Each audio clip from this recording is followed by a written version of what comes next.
what I would like to do now is have a bit more practice with BandLab.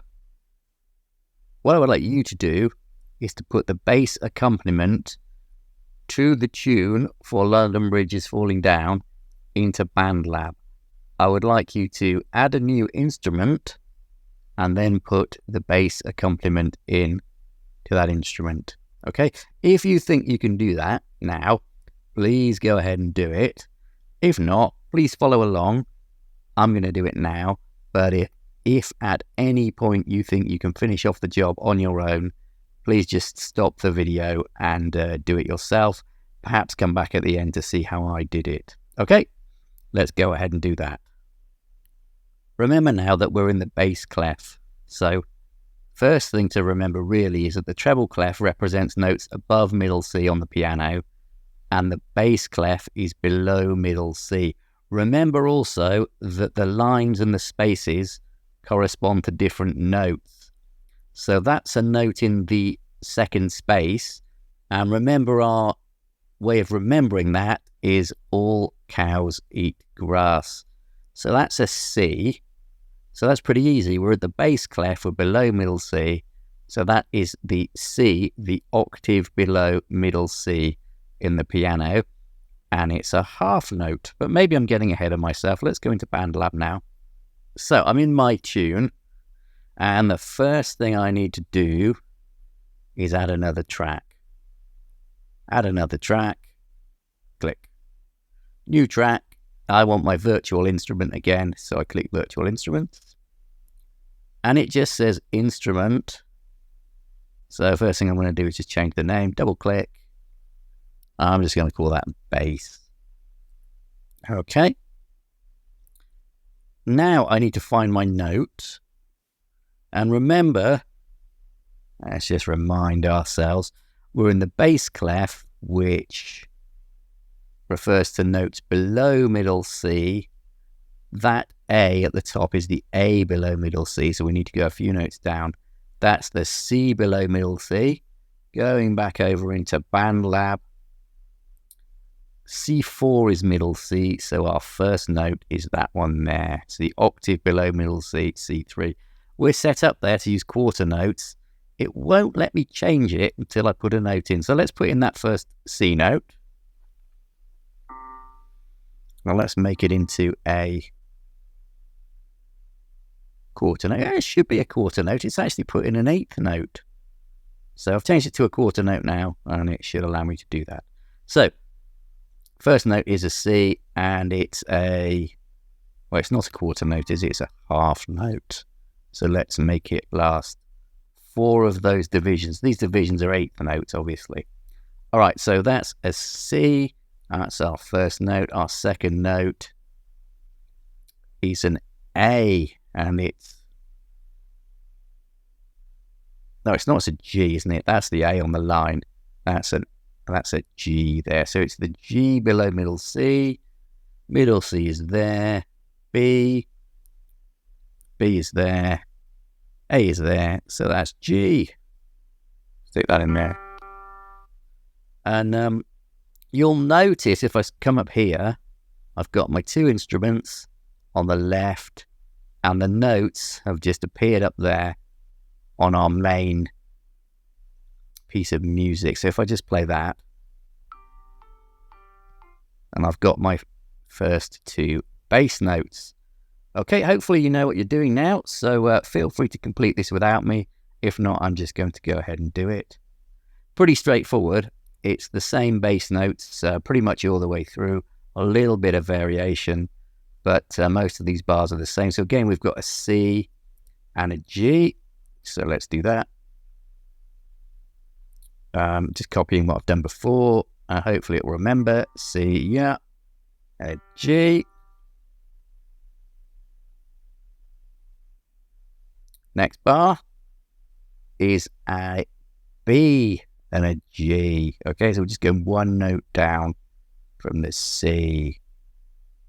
So a B and a G. Let's just play that again, check it sounds right.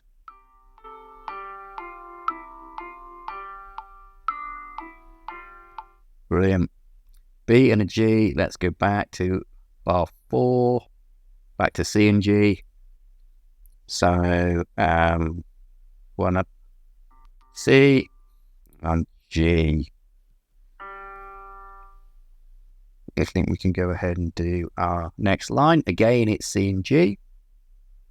And the next line after that is C and G. So I'm just going to put those both in. Same thing as before. Double click. C, G, C. Oh no, that was a B. So if I want to move it, if I put it in the wrong place, click, turns to a cross, just slide it up, click and drag. And then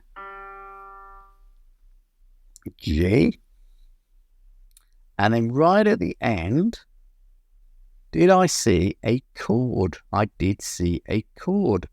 So chord is 2 or more notes played together.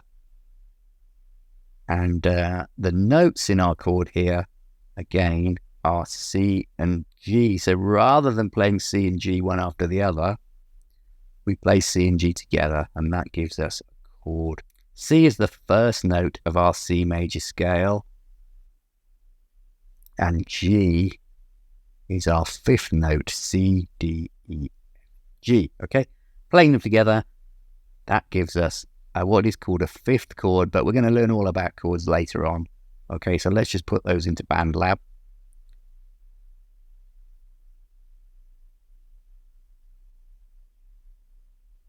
C. And rather than going over here, play the G, I just click, and that gives me my chord.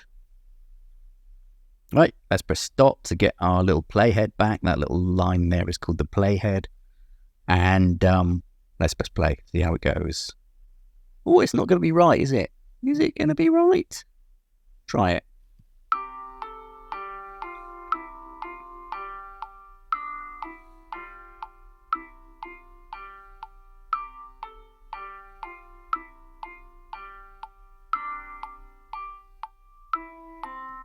Do you know what I did? I missed out a bar, didn't I? So let's correct it. So just click and drag. Clicking on that G, move it over there. Now it's starting to line up. So I just play that 5th chord there, and just check my score. Yeah. Oh, well, it's actually 2 whole notes. Okay, because there's no little line on the note, so it's 2 whole notes with no line on them. So these notes last the whole bar. So I'm going to go back here into BandLab and just stretch them out like that. Okay, for the last time, let's press play again.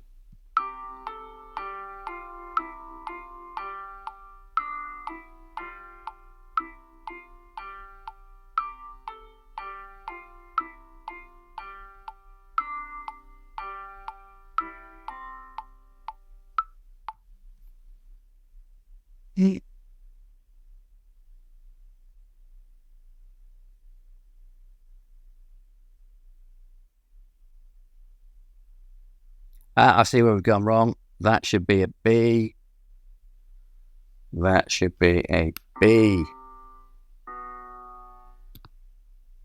For the final time.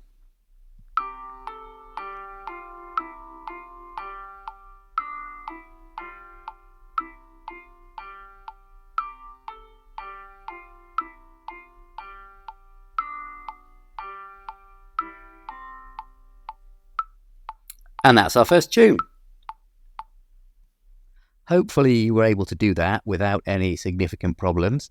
If you're feeling confident, what I would encourage you to do now is to just mess around with BandLab a little bit more. Perhaps start a new project, put in a tune, put in a bass accompaniment if you feel that you can do that, and just get really used to working with BandLab, to the user experience of using BandLab. Just a few bits of advice before you start. So, if you stay in the key of C major, which we're in there, in BandLab,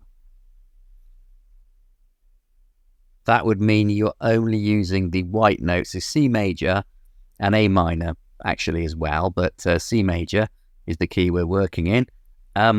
Only uses the white notes. So C4 is middle C. So if you start with that and you just play a tune on the white notes, you can't go far wrong. For your bass accompaniment,